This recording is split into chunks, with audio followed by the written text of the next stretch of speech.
Good evening, everyone. My name is Douglas Kimani, current president of Focus Africa. And I'm Myrna Ronald, the chair of Focus Africa. Welcome to the Flavor of Africa, everyone. Myrna, how many years have we been doing this? Douglas, this is our 11th year. That's a long time. However, this is our first Flavor of Africa in COVID times. Yes. And we have a great evening planned out for you with great music, stories, information about the market, and some fabulous door prizes. Enjoy, everyone. Focus Africa is a Winnipeg-based not-for-profit organization that was started by 14 women 15 years ago with the aim of supporting HIV/AIDS orphans and widows. Our sincere desire is to be the voice and hope that makes a difference in the lives of people affected by HIV/AIDS in Africa. Every year, we hold one fundraising event focused on one project. Here are some of the milestones that have been achieved through your partnership and contribution over the years. Beacon of Hope tailoring program, currently creating COVID masks to all the merchandise at Focus African Market in Canada. Beacon of Hope Medical Clinic, Focus Africa provided the seed funding. Beacon of Hope Academy, Focus Africa provided the seed funding to start the preschool that has become a fully fledged elementary school from preschool to grade 7. Beacon of Hope Technical School currently graduates 400 students a year. Beacon of Hope Hostels, Focus Africa fully funded the 6 hostels and apartments. The Birthing Center averages about 250 safe births every year. The Catering and Training Kitchen, this was our focus project for last year, and it still is for this year, since the funding that was raised was reassigned to respond to the COVID cases. Myrna Ronald will be touching more on this when she makes her presentation. We also have the Dignity Kits. Currently, we have distributed 2,400 kits, but this program have been converted to a home-based business. And finally, we have the solar lights. We have over 2,000 solar lights distributed to schools and villages.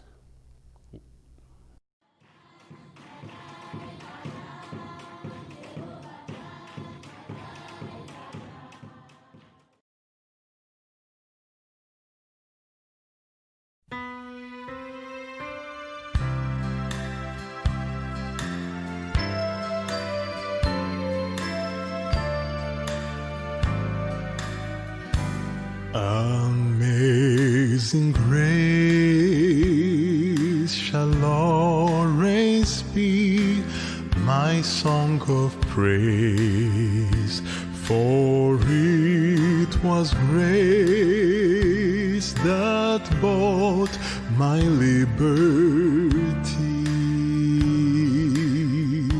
and I do not know just why He came to love me so.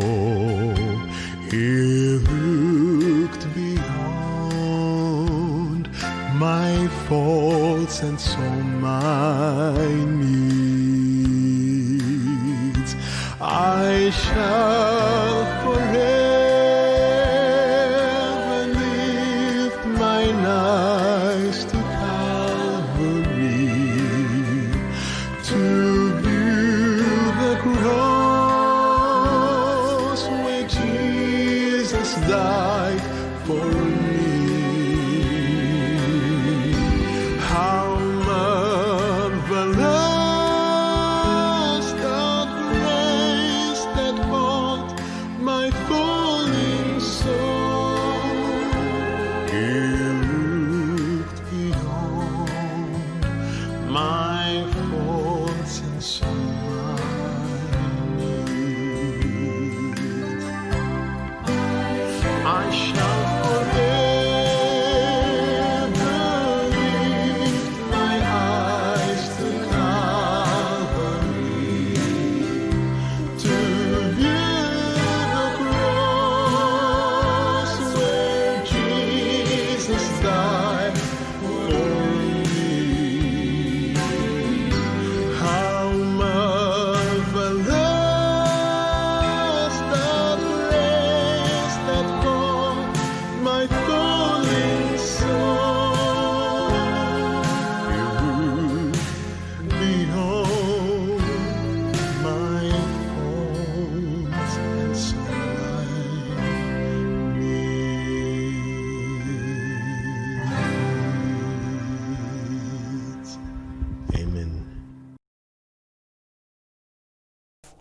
I just want to introduce you now to Ibrahim. He is the principal of all the educational programs at Beacon of Hope, and he's going to take you on an amazing tour of the Technical Institute and interviews with some of the kids.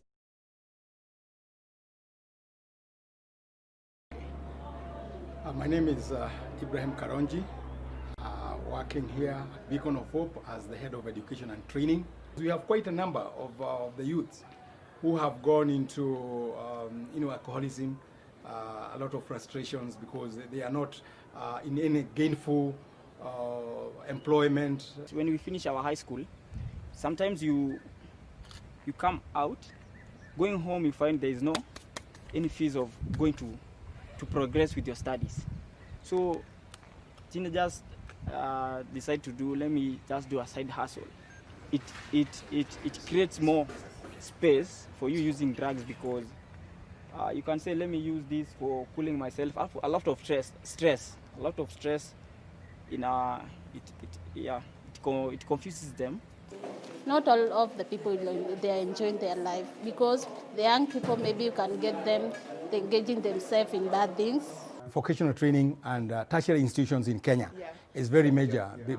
Because currently we have about 600,000 students leaving high school in Kenya, and the universities are only able to take about 10%.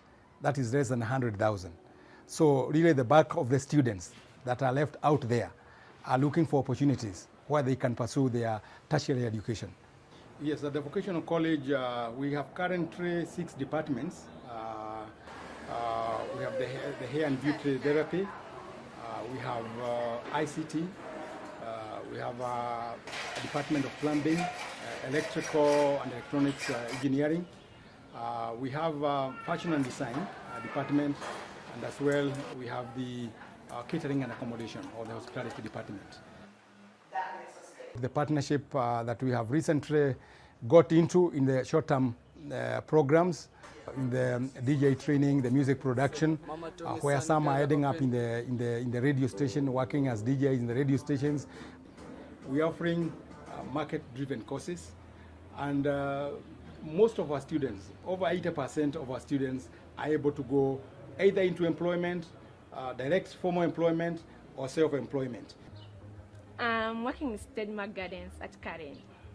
It's one of the biggest hotels that have a floating restaurant in all Nairobi, and we have a lot of amenities, conferences. We offer like conference. We have a garden for the weddings, and so many amenities here. Yeah. Welcome to Stedmark Gardens. I enjoy my work very well. Yeah, I love doing it, and I love it when my customers are satisfied, and when they go out of here and they say they will come back again. That's my goal, yeah. Excuse me? We are operating on a 70-30 model, where 70% of our students are the fees paying, and the 30% are students from quite some disadvantaged backgrounds. Some are orphans, and others they can't just afford to pay. So Beacon of Hope supports them in terms of supporting of some of them directly, and in terms of searching for bursaries and scholarship for those who are not able to raise the fees. Okay, I'm Patrick. I'm 25 years old. My mom brought us up in Ongatarongai. Suddenly she passed away, and then I fall on good hands at Beacon of Hope when I was young, at 2003. Is where they took me to school. I did my KCSE. Then from currency, I went to Beacon of Hope vocational training, where I did my course, electrical installation and fitting. It has changed my life because the Patrick I was in 2003 when they took me, I was Patrick with no hope. My highlight at Beacon of Hope, I've learned more, controlling myself, doing away with drugs. It prepared me psychologically, physically, also mentally, because in working in electricity, you must be sober-minded. I maintain electricity, machines. I'm not the same Patrick that I was in 2003. I can tell you, some of them, if they never got that scholarship, they would really not get an opportunity to be in school. At least I got an opportunity to do something with my life.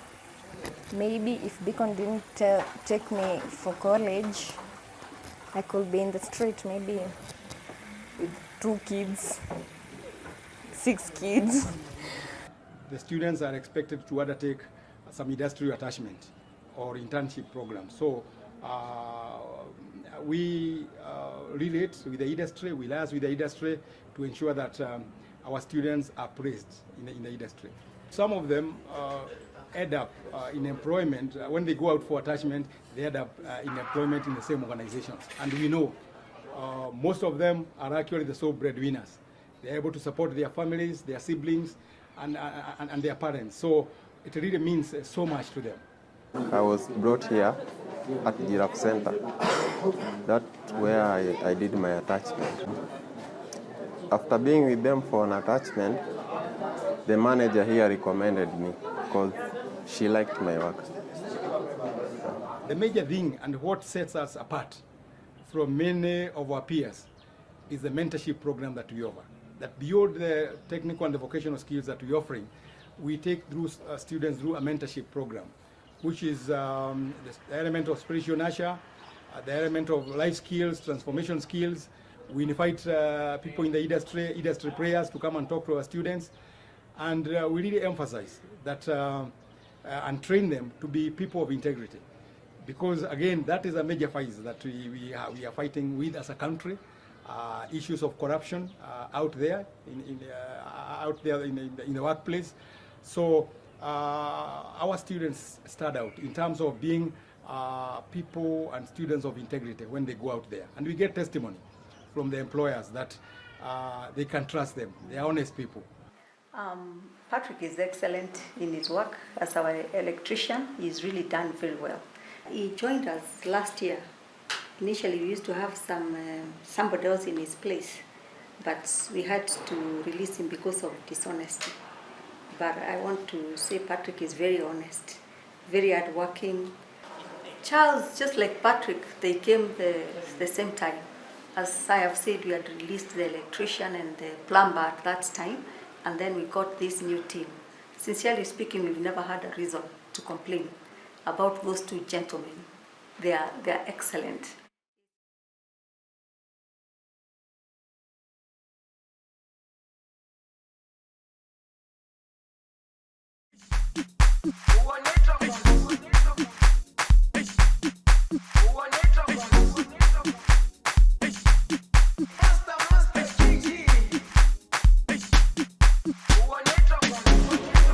Jerusalema ikayalami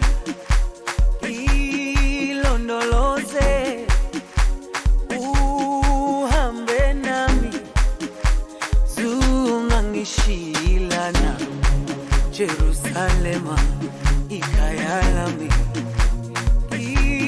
ilondoloze uhambe nami zungangishilana dawo yami ayikholana buso wami awukholana ilondoloze zuhambe nami dawo yami ayikholana buso wami awukholana ilondoloze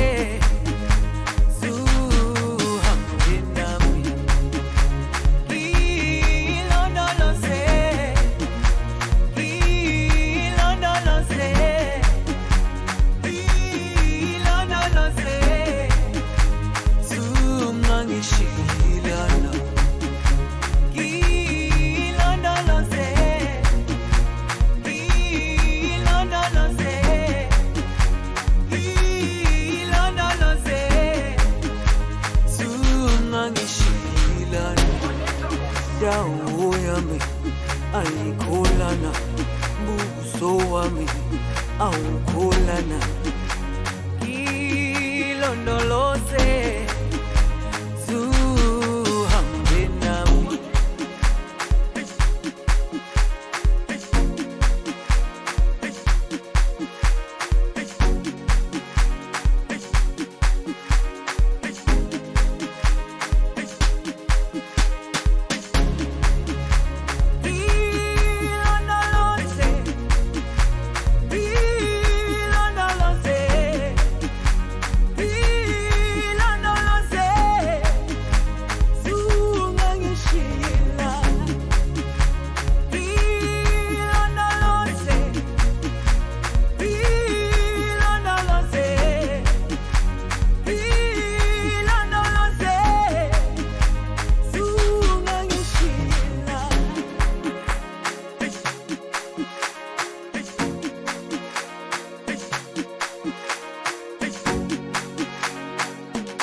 Alan and I had the opportunity to be in Kenya again, January, February, to attend the University of Manitoba, the University of Nairobi meeting, and I spent most of my time at Beacon of Hope. And when you enter the grounds at Beacon of Hope, you're always quite amazed. I always ask them, how did you know what to do and when to do it? And they always answer me the same: we listen to the women. We chose to partner with Beacon of Hope because of the vision of these women in the slum of Rongai. They said, when we are well and equipped and can look after ourselves, then we want to become a training center for the rest of Nairobi, Kenya, and maybe the rest of Africa. Today, they are mentoring 27 communities in 6 counties around Nairobi. They're also working in Rongai, but the government of Kenya has asked them to organize and work in 6 other slums of varying sizes in Nairobi. They are mentoring communities in their felt needs. So they're not like Beacon of Hopes. They are mini beacons. They say we need help with our teenagers, or we need help with our grannies, or we don't know anything about our medical program. And Beacon addresses their felt need, trying to move them, the community and the individuals, into a transformation, really, out of abject poverty. Beacon is now today looking after 30,000 orphans and vulnerable children. That alone amazes me. To date, most of the youth that they contact are coming to Beacon of Hope for their training in technical schools. And you have been a part of that. Thank you. I'm going to take you a little walk. I always go, after I leave greeting people, I go down the road to the preschool. I was quite amazed with the preschool class. If you notice their coloring, have you ever seen 3-year-olds all color within the lines? The second slide I wanted to show you, this little boy in the middle. One of our Focus Africa women was there a year and a half ago, and she was reading to his reading group, or his story group. He had never spoken a word in the year and a half he had been at Beacon, and they didn't know whether he could talk. Nancy finished reading the story. He got up, came and took the book from her, and then turned around and told the total story to his classmates, asking them questions and everything, just as she had done. He has not gone backwards since that day and is keeping up with his classmates. Whenever you walk down that path, you meet kids in the technical school, and I bumped into these 3 beautiful ladies. They were in the catering and hospitality technical program, and I knew that by their outfits. The gal with the red scarf is a chef this year, and the other 2 are in their first year, because we've been asked by Beacon of Hope last year to help them stock a brand new kitchen that was going to be for the catering group. And then COVID came. And how does COVID change everything? It really has changed everything, hasn't it? In March, Alan and I were sitting talking about what was going to happen to the slums of Nairobi when COVID hit. And so we picked up the phone and phoned Jane and said, what's happening? Well, the schools had been closed already. The clinic was on half staff. They were only looking after ill patients and new babies being born. So businesses were shut down. The city was shut down. Airports were shut down. The borders to other countries were shut down. You couldn't leave Nairobi and go out to the country because the country had no COVID. Beacon of Hope was trying to feed people, especially the HIV positive kids and their families, because if you're HIV positive, you cannot take your pills without food. The tailors also were called back in, and we have a few tailors making our product, but now all the tailors were called back in and distanced and asked to start making masks and the PPE equipment and the garments to keep the staff at Beacon of Hope safe. And they were running out of funds. So I contacted our board. We contacted our receipt funding, our receipt group, ICMS, that gives us our tax receipts. And I also phoned and wrote to several of you, our donors, and just asked for permission. Was it wise to take the money that we had sent to stock the kitchen and allow them to use it for COVID COVID care? You gave us our permission to do that, and let me tell you what that money has done. They, of course, now can feed. The food trucks are coming into Rongai. They're still allowed to come in, so they're allowed to buy food. They've fed 10,000 families. The tailors, there are 17 tailors have worked full-time all through COVID on a salary, making masks. They've made over 20,000 masks, PPE, and this other safety gear, the garment scrubs that they need for safety. There are hand washing stations in front of every building that people enter. The PPE equipment and masks are also being used by other hospitals and clinics and orphanages that have asked them to make it so they can buy it from them.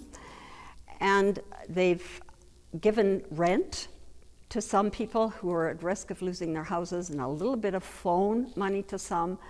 Amazing, they've started what they're calling a dream program to reach out to vulnerable young girls who, staying at home, are really vulnerable for sexual exploitation. So they have started that program. But what amazes me most is the children in primary school missed 1 week of school. The teachers, by the end of the first week, had all of their classes on hard copies available at Beacon of Hope, and the caregivers came to Beacon to pick them up and then bring them back the next week. They carried on this way until the end of the term and until exams were written. The kids went on holidays, but our money enabled them to keep the teachers on for the holidays. So April and May, they learned Zoom. They learned how to make online learning platforms for each of the grades. And they then were able to train the kids and the parents how to use their phones at home to go to school. And by the start of June, when classes started again, all the primary kids were learning from home on their phones on the Zoom format. Are there blessings in COVID time? There are some. I think we can all think of some. Two that I'm going to tell you about. One is the tailors at Beacon of Hope would say they were blessed during COVID. Their shops were closed down, but they were still able to earn an income. The other building that was wide open and going full speed was the Microsoft. Beacon of Hope has always wanted to gear up their telemedicine program so that the staff at the clinic had access to expertise worldwide to talk to when they have difficult cases, and that is happening now. The Microsoft building helped the teachers learn the Zoom format and getting all the classes set up on the Zoom format. They also were able, with our money, to hire extra teachers to come in and work with the technical teachers to put all the technical programs online with all the practical elements on YouTube.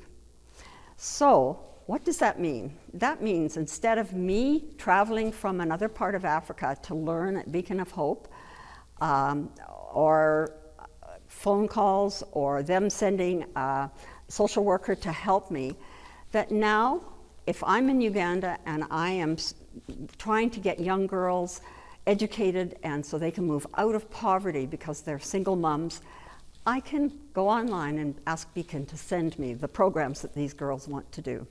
And it's available for all of Africa now. It's exciting for me, and I'll be back soon.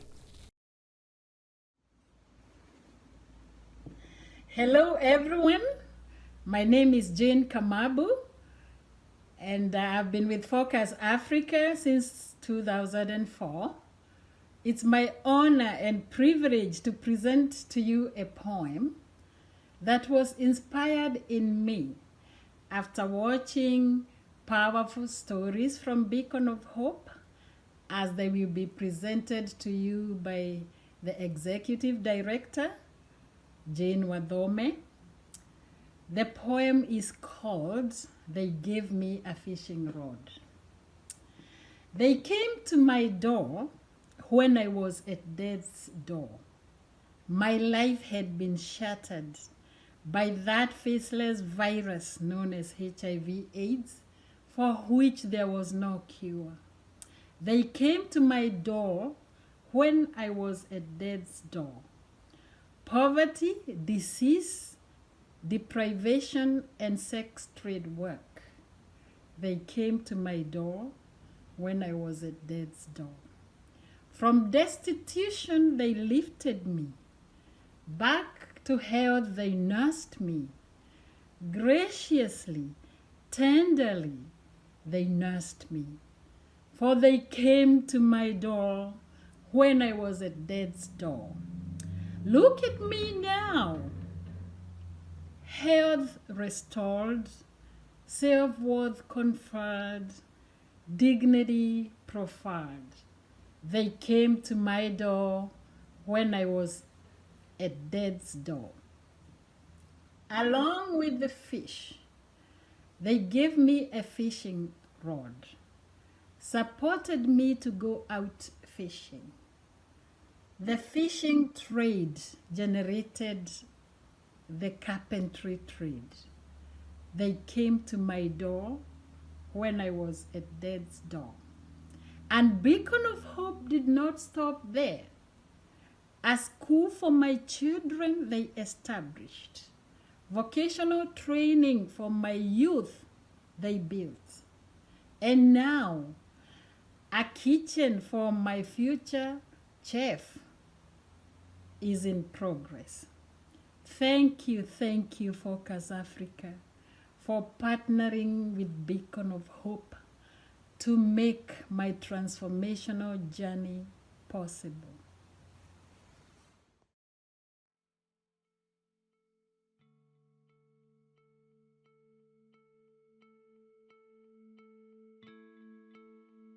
My name is Jane Wadhome, mother of 3 adult children, and founder and executive director of Beacon of Hope. Beacon of Hope is a faith-based organization that began in 2002 and began because of a call and a burden that God put upon my heart.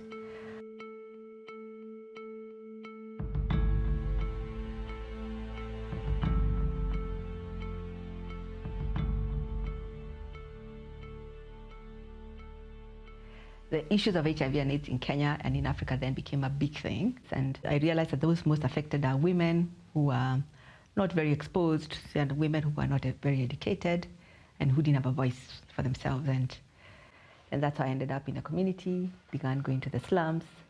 Back in 2001, 2002, began visiting Kware slums. At times I would go to Kibera, visit with the women, hear their issues, and it was really heartbreaking then. And for me, I think what was most challenging is being confronted by poverty together with HIV and AIDS. Little houses, people really struggling for existence. What we call prostitution, but because but they saw it as a business because they didn't have a way out. So for me, it was an interesting connection between what I had studied in the Bible and facing the reality on the ground. And then I asked them, if you were to be given an opportunity to do something with your life, what is it that you'd want? And they came up with a list of things. They wanted access to credit, to start little businesses. They wanted to be trained in different skills, and they came up with the idea of the carpet weaving that we do today. They wanted to be taught how to weave, and all the stuff that we are doing today, the table bankings that they do today began then. They came up with those ideas.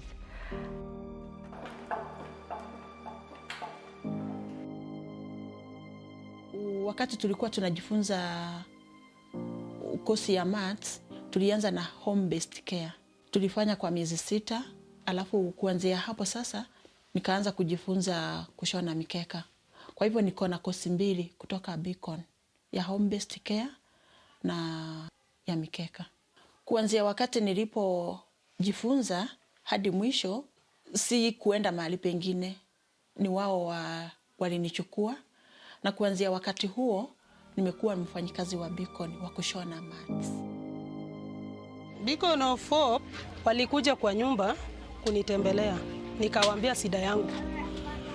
Waliniletea karai na kijiko ya kuchoma samaki.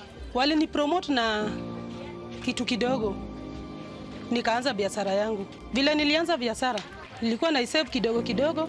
Tunaenda kwa chama, tunajifundisha vile tunafanya chama, tunafanya table banking, tunachukua pesa, tunapromote biashara. Naweka kidogo kidogo, nikaona mzee hana kazi. Hata naona saa hii nauza samaki imeshaleta paka carpenter. Social economic empowerment supports over 30,000 orphans and vulnerable children. Our goal is to transform individuals, families and communities through physical, economic, social empowerment for them to be able to realize their goals and be able to realize their intrinsic potentials. There's dignity when you give people a fish or teach them how to fish for themselves, as opposed to giving handouts. But initially, we had to do the same. We had to do those simultaneously. We had to feed them when we began the center. We had to take care of their children, and we had to give them a meal. And then we also had to give them the spiritual hope. So every morning, we've had a culture of Beacon of Hope, doing devotions every morning up to today. For me, what I loved, and I continue to love about what we do, is those women who were once bedridden, once they became strong, they would be the ones who would send into the community to look for others and nurse them and give them, use the skills we had given them in home-based care, and then bring them to us so that we can continue doing the same transformation. So as we did that, we realized that we need everybody who is coming to know their status. So that's how we started the Counseling and Testing Center. And then we started a small room cabinet with a volunteer nurse, where we now began to give opportunistic medicine to just keep them going. But then we realized the numbers are growing, but they're also still dying. So we decided, the numbers are growing, the children are increasing, we need our own center.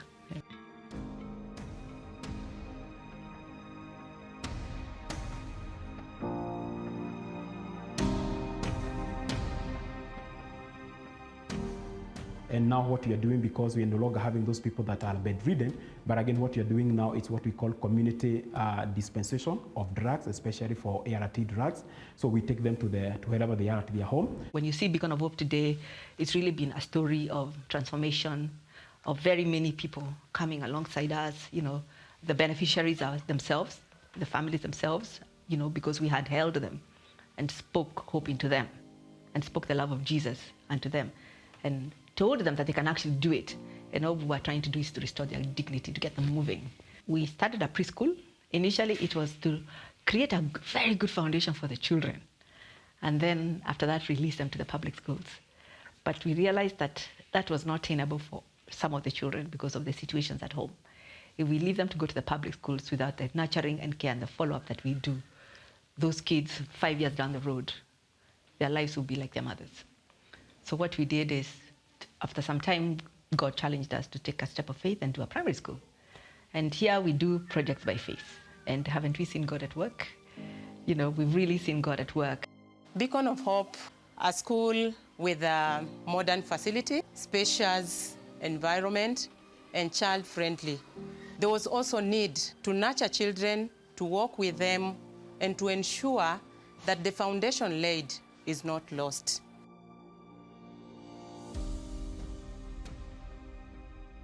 Because now the mothers were stable, a lot of them were running their own businesses, others were out of they sort of like had graduated out of the program. They asked us, could you also support us with our own children?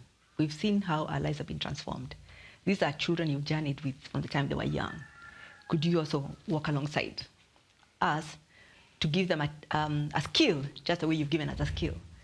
But with the next generation, they came up with different ideas. They didn't want to weave carpets. They wanted to do food and beverage. They wanted to do building construction. They wanted to do beauty and hairdressing. At Beacon of Hope, we have really empowered the youth through the Technical Training Institute and also through the Youth Empowerment Program. And under the Youth Empowerment Program is where we are doing short-term courses, 3 months courses, unlike At the BTTI, where we are doing professional courses that are taking a minimum of 1 year, up to 3 years, equipping them with the employability skills ready for the market.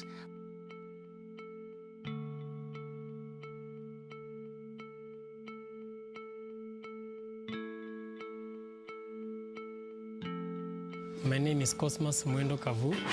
I'm a student at Beacon Technical Training Institute, pursuing a diploma in catering and accommodation.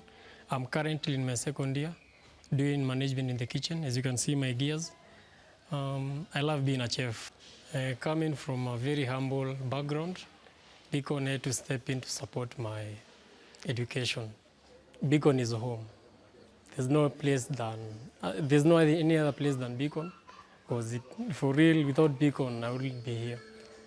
And thank you, Beacon.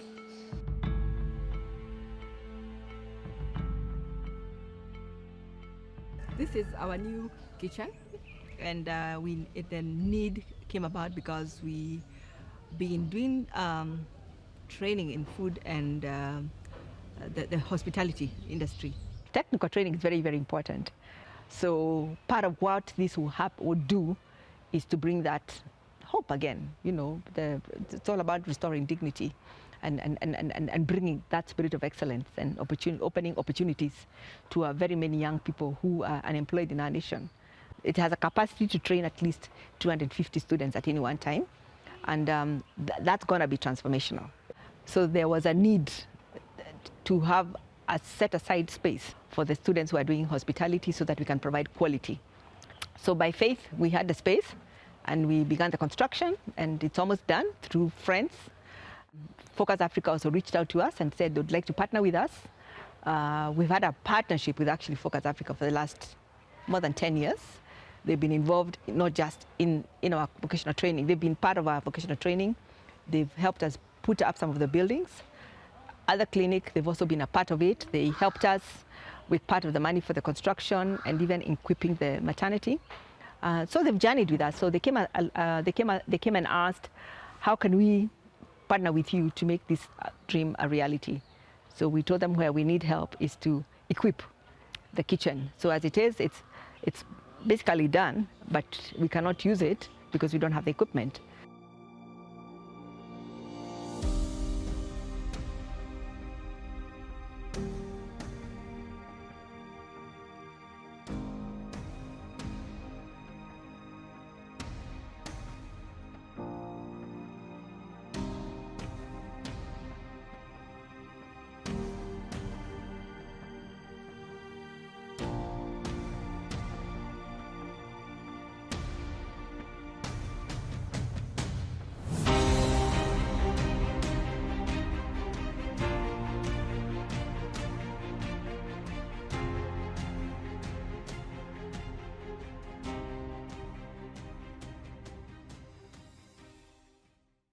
We were asked by Beacon of Hope last year to stock the kitchen. The old kitchen, it's not really old, but it's used for cooking food for 400 students and all the staff and visitors, and we stayed in the guest houses and we were fed from this kitchen. And to have a whole 1 or 2 classes of students learning catering and hospitality, it's just a confusing sight. When I left in February, this is what the kitchen looked like outside, almost done. Inside, a mess. We have been asked to stock the kitchen again because our money last year was used for COVID. The new kitchen will cost about 20,000 Canadian dollars. It'll be an active kitchen. There'll be a restaurant for 25 to 60 people. It will have 10 individual sites for kids to learn at, students to learn at. There's going to be a store, pantry, wash-up sites, an office. And so I know that many of you have been asked, again, especially at this time of year, for donations. There's a lot of online fundraising events right now. And I know for many of you, COVID has made giving harder. But I want to ask you, if you take Canadian dollars and change them into Kenyan shillings, we multiply a Canadian dollar many, many times. And Beacon of Hope can do amazing things with those Kenyan shillings. So if you are at all able, I would love to ask you to donate. I'm going to tell you how. You can go, the easiest way is to go online to focusafrica.ca, and twice on the front page there are areas where you can click to donate. Halfway down on the right side, and then all the way down at the bottom on the right-hand side. If you click on, it's going to give you our ICMS site, and you can, if you fill it out, that is going to be assumed you're donating in Canadian dollars. If you want to donate in American dollars, because for the first time ever, we have American friends who can be part of our event this year when they couldn't be in former years. So if you want to donate in American dollars, on the left it says donate.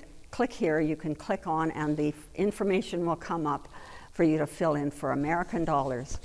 If you still are more comfortable donating by check, go to the bottom, and at the bottom it says donate offline, and that will take you to a mailing site where you can mail in checks. I would just ask you one thing. You can fill out the checks to ICMS, and you can't put anything in the memo line. The Canadian government won't allow them to accept checks that tells them what to do with the money. So we have to include a little sticky note that tells them this is for Focus Africa. I just want to say at the end of this production tonight, and you're being here with us, Focus Africa, the women of Beacon of Hope, we appreciate your love, your support, and we just want to say thank you.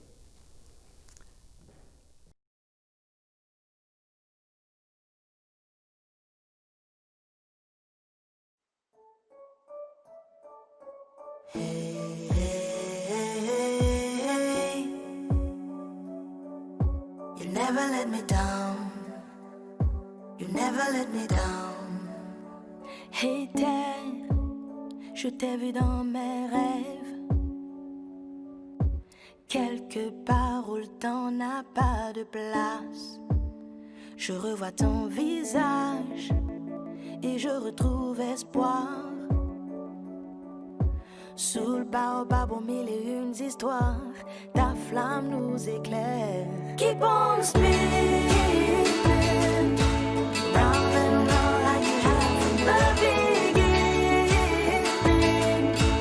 Never too slow, never too fast. Keep on giving it up, up, up, giving it up. So we can keep on living it up, up, up, living it up. Hey terre, tu es tout un mystère, revêtue des aurores boréales, forte comme une montagne, et pourtant si fragile. Tu n'as jamais baissé les bras, alors réveille l'étincelle en moi. Keep on spinning, round and round like you have from the beginning. Never too slow, never too fast. Keep on giving it up, up, up, giving it up. So we can keep on living it up, up, up, living it up. Hey terre,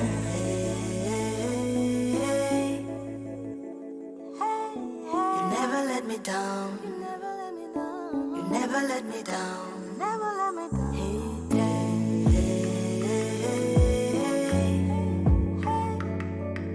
you never let me down. You never let me down. You never let me down. Keep on spinning, round and round like you have from the beginning. Never too slow, never too fast. Keep on giving it up. You gotta keep it on, giving it up. Keep on living it up, living it up. Keep on giving it up, giving it up. So we can keep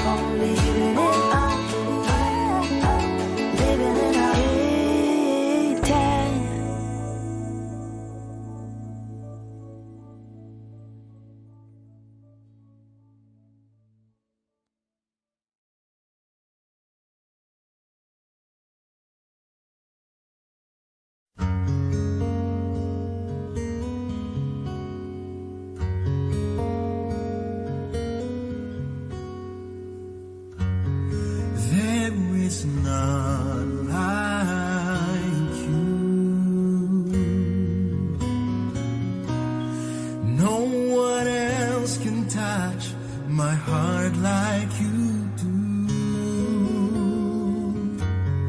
I can search through all eternity long and find there is none like you.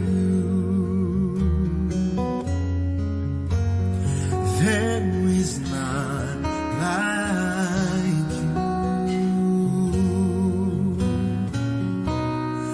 No one else can touch my heart like you do.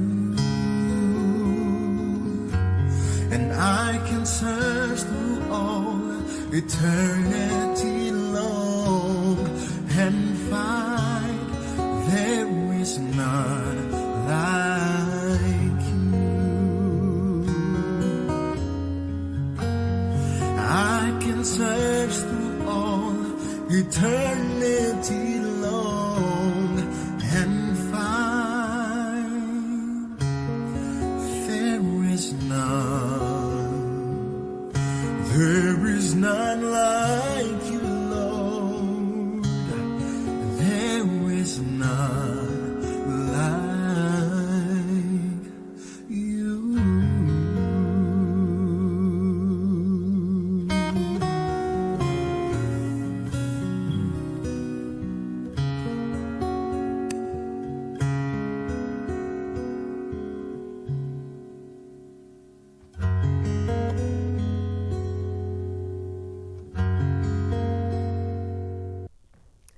Those of you who are shoppers in your family know that all of the markets have been canceled for this year, except Beacon of Hope's or Flavor of Africa's market. We are going to have our market available to you 5 Fridays and Saturdays. The last Friday and Saturday in October and the 4 in November, going to be at Charleswood Community Church, where we often have our program, 2 to 5 p.m. and 6 to 8 p.m. And you need to go to Focus Africa and contact us. You need to have an appointment. You will wear masks, you'll be distanced. There will be only so many allowed in at a time, but that's why you need appointments. And all of the beautiful things that are made by the women of Beacon of Hope, you will be able to have them as Christmas presents this year. Also, Douglas told you at the beginning that there are door prizes. We have 11 beautiful African-made gifts for you. So we're going to take all of the people that have been registered. Your names will go into a draw basket. After the program, we will choose those names. We will let the winners know. We'll contact them either by email or phone and let you know who you are, and we will deliver them to you. Thank you. Thank you so much for your time, your support and care in helping us reach communities and individuals move towards sustainability and empowerment. Thank you again.